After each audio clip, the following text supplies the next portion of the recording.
আজ সমস্ত পরীক্ষার্থী সমস্ত অ্যাসপিরেন্টসদের কাছে এমন একটা সিচুয়েশন এসে দাঁড়িয়েছে যে সামনে এসএসসির এডুকেটিভ প্যাটার্নে পরীক্ষা দেবে নাকি এনটিপিসির টিসিএস প্যাটার্নে পরীক্ষা দেবে, এবং এই দুটো প্যাটার্ন একটুখানি হলেও আলাদা। এবং এই নিয়ে একটা মারাত্মক উৎকণ্ঠার মধ্যে সবার দিন যাচ্ছে যে সামনে রেলও আছে এবং সামনে এসএসসি এক্সামও আছে, কোন এক্সামটাকে আমি ফোকাস করে পড়বো।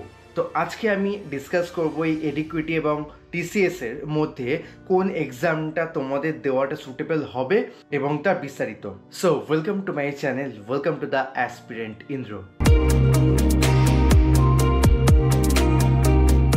দেখো, বর্তমান যে সিচুয়েশন এসে দাঁড়িয়েছে যে এখন এই বছর 2025 সালে রেল আর এসএসসির পরীক্ষা বেশি হচ্ছে। আমরা লাস্ট ডিসেম্বর থেকে যদি আমরা ভালো করে নোটিস করি, দেখব এই রেল থেকে এক্সামগুলো শুরু হয়েছে এবং বর্তমান সিচুয়েশনে দাঁড়িয়ে এসএসসিও ঠিকঠাকভাবে পরীক্ষা নিচ্ছে।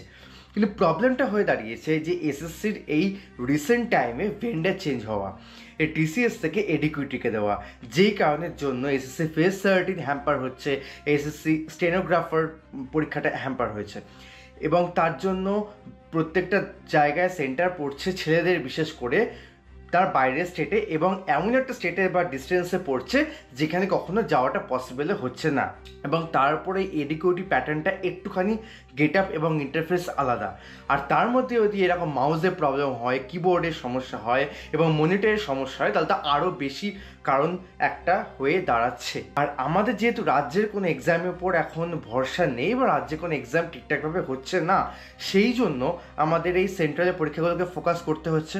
বাট সেন্ট্রালের পরীক্ষা ফোকাস করতে গেলে এই প্রবলেমগুলো ফেস করতে হয়েছে, কারণ রেল কিন্তু টিসিএস এর হাতেই আছে। তাই টিসিএস এর প্রশ্নের প্যাটার্ন আমরা এতদিন ধরে যেভাবে পরীক্ষা দিয়ে এসেছি সেরকমই হচ্ছে, বাট এসএসসি চেঞ্জ হয়েছে। এই কারণে এসএসসি প্রত্যেকটা জায়গায় প্রোটেস্ট চলছে, তোমরা সবাই জানো, প্রত্যেক রকমভাবে আন্দোলন চলছে। অনেক টিচাররা এগিয়ে এসছেন যারা আমাদের প্রবলেমটা নিয়ে ডিসকাস করে একদম মুখ্য জায়গায় পৌঁছে দিচ্ছে এবং তার জন্য এসএসসি বিভিন্ন ধরনের পদক্ষেপও নিচ্ছে। কিন্তু আজকে এই এডুকেটিভ যে সেন্টারগুলো পড়ছে সেগুলো এমন এমন একটা জায়গায় যাওয়াটাও দুষ্কর হয়ে যাচ্ছে। কিন্তু আমি যদি পরীক্ষার কথা এখন ভাবি, তাহলে আমাদের কাছে যেহেতু যারা ফুল টাইম অ্যাসপিরেন্ট এবং যাদের কাছে কোনো চাকরি নেই, তাদের জন্য কিন্তু যে কোনো পরীক্ষাই এখন ইম্পর্টেন্ট। একটা রাজ্যে গ্রুপ ডি হোক না কেন, বা একটা সেন্ট্রালে গ্রুপ ডি হোক না কেন, বা একটা সিজিএল এর মতো টপ মোস্ট এক্সামের পরীক্ষাই হোক না কেন। তাই জন্য আজকে এডুকেটিভ প্যাটার্ন যেটা হচ্ছে এবং টিসিএস এর যে প্যাটার্ন, দুটোকে মিলিয়ে গুলিয়ে ফেলার দরকার নেই, কিন্তু দুটোর প্যাটার্নটাকে তোমরা ভালো করে প্র্যাকটিস করে যাও। Practice makes a man perfect, এটা আমরা সবাই জানি। আজকে রেলের যে পরীক্ষাগুলো হচ্ছে সেটা টিসিএস প্যাটার্নে হচ্ছে এবং টিসিএসে যে কোশ্চেন আমরা পেতাম সেরকম টাইপের প্রশ্ন কিন্তু আমরা পাচ্ছি, সেটা কোনো চেঞ্জেস নেই। চেঞ্জেস হচ্ছে এসএসসির জন্য। তো এসএসসির যে এডুকেটিভ প্যাটার্নটা তোমরা যারা যারা ফেজ 13 এক্সাম দিয়েছো তাদের ক্ষেত্রে কিন্তু প্রথম পরীক্ষাটা প্রবলেম হলো, সেকেন্ড পরীক্ষা এবং থার্ড পরীক্ষাটা কিন্তু অতটা প্রবলেম ফেস করোনি। প্রশ্ন নিয়ে ফেস করেছো, বাট ইন্টারফেসটা নিয়ে কিন্তু ফেস করতে হয়নি। তাই এই এডুকেটিভ প্যাটার্নটাকে তোমরাকে অ্যাকসেপ্ট আপাতত এই মুহূর্তে করতেই হবে। তাই যে টেকনিক্যাল ইস্যুগুলো রয়েছে সেগুলো বাদ দিয়ে তোমরা যেরকমভাবে পরীক্ষা দিচ্ছিলে পরীক্ষার মতো করে প্রশ্নগুলোকে যেভাবে ফেস করছো, একটু প্রশ্নের টাইপ বা প্যাটার্নগুলো একটু আলাদা হয়েছে। টিসিএসে এক ধরনের পরীক্ষা দিয়ে এসেছি, বাট এখন এডুকেটিভ একটু অন্যরকম প্যাটার্নে, তো সেগুলোকে তোমাদের ফেস করতে হচ্ছেই এবং সেগুলোকে প্র্যাকটিস করার জন্য বিভিন্ন টাইপের মক দাও। এডুকেটিভ প্যাটার্নে বিভিন্ন মক টেস্ট এসে গেছে এখন, সেগুলোকে ভালো করে প্র্যাকটিস করো, কারণ আমাদের কিন্তু কোনো উপায় নেই। তাই পরীক্ষা দুটো প্যাটার্নেই দিতে হবে, সে টিসিএস হোক এডুকেটিভ হোক, আমাদের দিতেই হবে। এই জায়গায় কোনো কম্প্রোমাইজের জায়গা নেই। হ্যাঁ, এখনই একটা জায়গায় পড়ছে, দূরে এক্সাম দিতে যাওয়ার কোনো পসিবিলিটিস নেই, সেটা ডিফারেন্ট ম্যাটার। আজকে যে ছেলেটা রাজস্থানে বাড়ি, যে সেই ছেলেটা যখন আন্দামান নিকোবরে পড়ছে, তখন সেক্ষেত্রে তার ক্ষেত্রে পরীক্ষা দিতে যাওয়ার মানে অনেকটা দুষ্কর ব্যাপার, সেটা আমি পসিবিলিটিসের মধ্যে আনছি না। বাট আমাদের কাছাকাছি যাদের পরীক্ষা পড়ছে বা স্টেটগুলোতে, ঠিক আছে, নিয়ারেস্ট স্টেটে, তো সেখানে একটু কষ্ট করলেও পরীক্ষা দিতে যাও, কারণ পরীক্ষা দিতে তোমাকে হবেই, কিছু উপায় নেই। আজকে যা সিচুয়েশন এসে দাঁড়িয়েছে,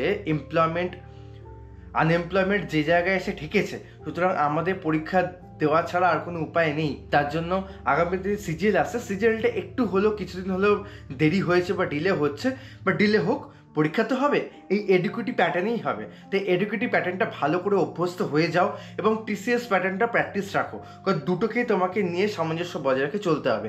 অনেকে এই নিয়ে প্রশ্ন যে এডুকেটিভ ফলো করবো না টিসিএস ফলো করবো, এটা তোমার কাছে কোনো ব্যাপার নয়। আজকে যখন তুমি রাজ্যে পরীক্ষা দিচ্ছ বা সেন্ট্রালে পরীক্ষাও দিচ্ছিলে, তখন তুমি রাজ্যে ওই মার্কশিটে পরীক্ষাও দিচ্ছিলে এবং সেন্ট্রালে অনলাইন এক্সামও দিচ্ছিলে। দুটোকে যদি অ্যাডপ্ট করতে পেরেছো তখন এটাকেও পারবে। এটা দুটো সিস্টেম আলাদা, দুটোর প্যাটার্নগুলো একটু আলাদা, সেভ অ্যান্ড নেক্সটের জায়গা আলাদা, কিছু কিছু চেঞ্জেস রয়েছে যেটা তোমাদের আগের ভিডিওতে বলেছিলাম। তো সেইগুলোকে একটু ফলো করে পরীক্ষা দাও, ঠিক পারবে না এমন কোনো ব্যাপার নয়। কারণ এই এসএসসি আর রেল এই দুটোই কিন্তু পরীক্ষায় 2025-এ বেশি হচ্ছে এবং রিক্রুটমেন্টও কিন্তু এই বছর এবং আগামী বছর বেশি হবে, তারপর কিন্তু অনেকটা কমে যাবে ভ্যাকেন্সিগুলো। তাই এইগুলোকে মিস করা কোনোভাবে যাবে না। হ্যাঁ, তোমার মাউস প্রবলেম হচ্ছে, মনিটর ইস্যু হচ্ছে, সেটা ডিফারেন্ট প্যাটার্ন, বাট এই প্যাটার্নে এক্সাম দেওয়ার মেন্টালিটি তোমাকে সেট করে নাও এবং ওই প্যাটার্নে এক্সাম দেওয়া মক প্র্যাকটিস করো, অবশ্যই পারবে। এবং সামনে সিজিএল আসছে এবং অন্যান্য এক্সামগুলোও আসছে। তো এই এডুকেটিভ প্যাটার্নে যত তোমরা অভ্যেস করবে, আস্তে আস্তে হ্যাবিচুয়েটেড হয়ে যাবে। আশা করি এই এসএসসির প্রোটেস্টের জন্য চেয়ারম্যান ঠিকঠাকভাবে ডিসিশন নেবে এবং সিজিএল পরীক্ষাটা বাড়ির কাছাকাছি পড়বে, এটা আমরা এক্সপেক্ট করি। যদি পড়ে তো খুব ভালো, আদারওয়াইজ যেখানে পড়ুক না কেন, যদি তোমার যাওয়ার সাধ্য থাকে অবশ্যই গিয়ে পরীক্ষাটা দিয়ে আসবে। Do not miss any examination. কোন এক্সামগুলোকে মিস করবে? যেমন লাস্ট টাইম আমি এসএসসি স্টেনোগ্রাফার পরীক্ষাটা ফিল আপ করেছিলাম, বাট আমি স্টেনোগ্রাফি জানি না। আমি কেন স্টেনোগ্রাফার ফর্মটা ফিল আপ করেছিলাম? কারণ হচ্ছে ভেবেছিলাম এডুকেটিভ প্যাটার্নে প্রথমবার যে সিস্টেমটা আসছে সেটাকে একটুখানি হ্যাবিচুয়েটেড করবো এবং কলকাতা সেন্টার পড়বে সেকেন্ডলি। তো তার জন্য আমি ভাবলাম তার স্টেনোগ্রাফার পরীক্ষাটা দিয়ে আসি। বাট যখন দেখলাম আমার এক্সাম সেন্টার বালাসোরে পড়েছে, তখন কোনো প্রশ্ন নেই, তাই এক্সাম দেওয়া ক্যান্সেল করলাম। তাই জন্য তোমরা প্রায়োরিটিটাকে বুঝবে, যেটা দরকার, যেটা আজকে যদি তোমার সিজিএল, সিএইচএসএল, এমটিএস টার্গেট হয়ে থাকে, এডুকেটিভ প্যাটার্নটাকে ভালো করে প্র্যাকটিস সময় করতেই হবে। এবং সিমিলারলি রেলের এনটিপিসি, গ্রুপ ডি এসব এক্সামগুলো আসছে, সেগুলো টিসিএস প্যাটার্নে হবে। তাই তোমরা দুটোকে সামঞ্জস্য বজায় রেখে এগিয়ে চলো, কোনো প্রবলেম হবে না। যারা বলছে প্রবলেম ক্রিয়েট হবে, তারা প্র্যাকটিস করেনি, তারা হ্যাবিচুয়েটেড হতে পারছে না বলে তারা এই কথাগুলো বলছে। সুতরাং এটা কোনোভাবে সম্ভব নয় যে তুমি পারবে না। একটু ইন্টারফেস এদিক ওদিক থাকলেও তোমরা সমস্ত কিছু হ্যাবিচুয়েটেড হয়ে যাবে। এডুকেটিভ রিসার্চ এটাকে নিয়ে কখনোই গোলাবে না, যেরকম পরীক্ষা আসুক সেরকমই আমরা পরীক্ষা দেবো, এটাই আমাদের অ্যাসপিরেন্টের মেন্টালিটি থাকবে এবং আমরা এইভাবে এগিয়ে যাবো, এইভাবেই একদিন সাকসেস পাবো, এটাই আমাদের দৃঢ় বিশ্বাস। সো আজকে এখানে যদি তোমাদের কোনো জিজ্ঞাসা থাকে অবশ্যই কমেন্ট সেকশনে জানিও, আর যদি কোনো হেল্প লাগে অবশ্যই আছি। তো দেখা হচ্ছে পরের ভিডিও, ততক্ষণ জন্য ভালো থেকো, বাই।